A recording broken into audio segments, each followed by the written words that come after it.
सोहळ्याच्या वर्धापन दिनी उपस्थित आपल्या गावातील ग्रामपंचायत प्रशासक, सर्व सन्माननीय सदस्य, ग्रामसेवक आप्पा,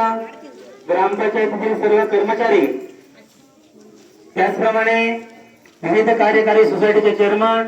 व्हाईस चेअरमन, सर्व संचालक मंडळ, सेक्रेटरी आप्पा, विजय दूध उत्पादक सोसायटीचे चेअरमन, व्हाईस चेअरमन, सर्व संचालक मंडळ, स्वामी विवेकानंद प्रतिष्ठान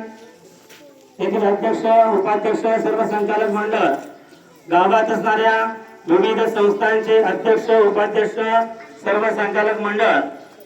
त्याचप्रमाणे आपल्या गावचे महसूल अधिकारी, अध्यक्ष आदरणीय महेंद्र भाऊ यांच्या